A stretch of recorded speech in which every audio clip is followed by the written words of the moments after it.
What is going on? I'm Spencer Tillis. I'm Trayvon Miles. And this is the Delmarva Sports Insider. Coming up in just a bit in today's episode.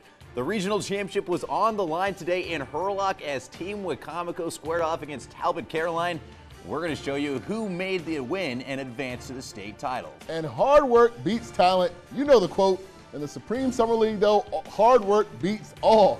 Those highlights and more coming up. I believe that quote was by Miss Trump, if I'm not mistaken. Well, players are moving on. Old faces in new places. The shaking of the power index here on the Bayside as a big name is on the move, heading over to Decatur for the second straight year. A big pickup for them. We'll get to that in a minute. But we got to start with that playoff action I was talking about. Summer, I'm sorry, kids at home, is quickly coming to an end. And I tell you what, all of our summer league teams, they're kind of wrapping up what they got going on, including playoffs are underway right now in the Eastern Shore Baseball League. They got the title game tonight, but in order to get there, we had to have the semis, and that was between Tri-County, that is, who had the 2 seed, taking on 3rd seed Purdue on Thursday afternoon.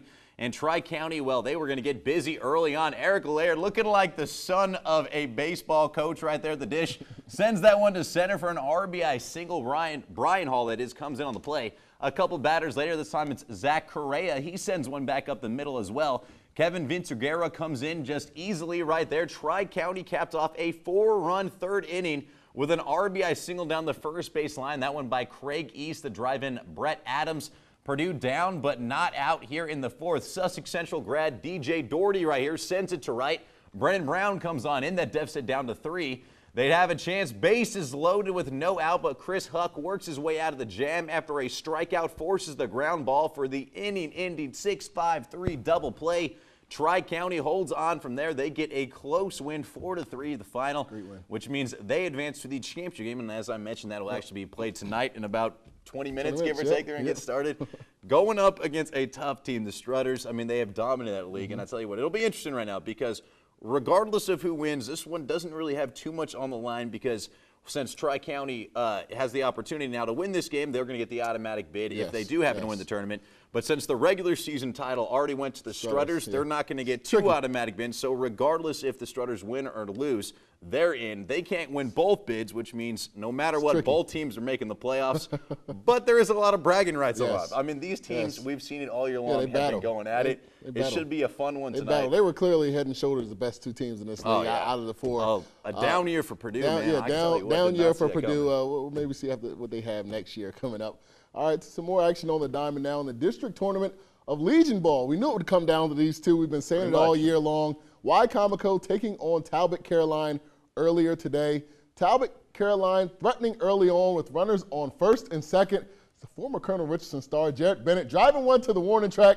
My guy, LeBron, here there to make the catch just before he gets into the fence. Wicomico answering back now. It's the former Wahai Indian, Ben Davis, with a sac fly to right. That throw would get away as Lucas Holmes and Jimmy Atkins would come around to make it a 2-0 game. Talbot would try to keep this thing close, though. Be Zach B here at the plate. He's going to take one for the team. Hit by pitch. Dylan Niepert coming on in to make the score 2-1. Talbot still working hard. Going to tie this game up next after the catcher tries to catch the runner right here at first. Jamison Covey is going to score on this play to tie this game up at 2. Talbot would be trying to take the lead now. Bennett up and with a shot into the corner. My man Ben Davis catches it on the hop. He's going to take one step and fire that thing home, and he has got a gun. That guy is out. Wicomico uses that momentum to pull away and win it 5-2. And I'll tell you what, a scare from Wicomico, I'd say, this season. Coming into the season, they hadn't lost in 3 years. So it's amazing to me how much Talbot Caroline pushed them so much. They're a talented team themselves. Like you said, they're not totally out of this tournament yet. But only one team could win today, and it was clearly Coach Holloman and his guys. I really think it's interesting how just the progression that Talbot Caroline has made this season. Yeah, it really kind of reflects what happened with Colonel Richardson. I mean, the program used to be huge. It kind of dipped off in the last few years. You know, Coach Magnum's done a great job over there kind of resurrecting it. They got a lot of good talent, and it shows. I mean, the fact Bennett, everyone thought was going to be the star. Last year's Player of the Year comes in. And all of a sudden, you got a bunch of other guys that kind of step in, and they're not going anywhere. They're going to be good again next year. Well, let's switch up that beat a little bit and start talking a little basketball. The regular season finale this week was going on, the Maryland Supreme League. A lot of playoff seeding still to be decided, though, in this thing. And Team Glen Riddle, that is, out of Y-High, well, they had an opportunity to get a good seed as they were taking on Delmarva defenders from Sussex Tech. Jeremiah Brown pulls up and knocks down the little mid-range floater right there. The defenders, well, they were down, but they're going to go ahead and make a little bit of a run. Cleo Bolden this time, the nice look underneath. Ty Key able to finish on the play. They cut a 15-point deficit all the way down to 4. Glen Riddle, though, not going anywhere. Jaden Baker, remember that name. This kid is going to be special. He's only going to be a freshman. Hits the 3-ball. Then Keyshawn Marshall gets the floater to drop as well. Then Baker shows off the court vision, splits the double team, drops it off to Matt Lowe. The easy bucket right there. Glen Riddle holds on for the 42-32 win. Now that gave them the opportunity, depending on what happened elsewhere in the bracket, to get that 1 seed. They're going to be sought. And like I said, though, Jaden Baker, if this whole tournament is this guy a DSI legend already? He's getting pretty close, and he's only going to be a freshman. He hadn't even played a minute in high school. He's already a DSI legend. It's pretty wild. And I tell you, the funniest thing about it is Coach Waller all summer and all winter and all year was telling me, I got a kid coming in. Just wait. I got a kid. He's going to be starting for me as a freshman. Yeah, he's not lying. Which also told me 2 things. I was like, Waller, you going to be coaching for 4 more years out there? Man, how long you be on those sidelines? That is ridiculous. That'll get him up to, I think, 60 years. Yeah, I think he's going to wait until at least Baker's gone. Amazing. All right, well, 2 more teams in action. Rivals at that, like we said. Hard work of Washington taking on the short shots of Chrisfield.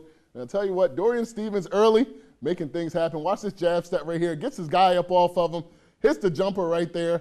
The short shots would answer back, though. Kevin Fisher, I like this guy's game right here. He's going to drive into the lane, going to find Trajon Sterling. He's going to lay it home. That is 2 of his 16 points. That's a game high. A few plays later after that, Justin Cohen going to work hard on the glass, getting the offensive board, pulling it back and putting it back in. With hard work, would pull away in the end.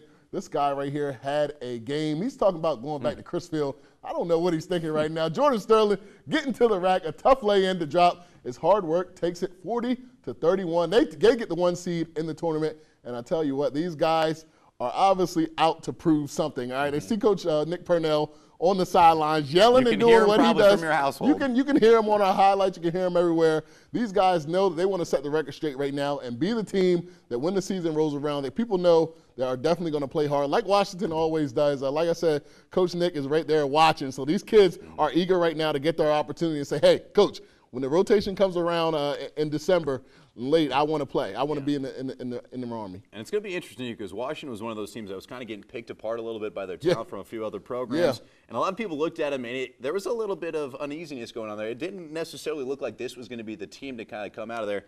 They got the 1 seed. Things are looking up compared to where they were at the end of the season. They have about 5 guys that are the same height, and they all play the same toughness hard. That's Washington. That's Pokemon. That's a couple of those 1A teams right there.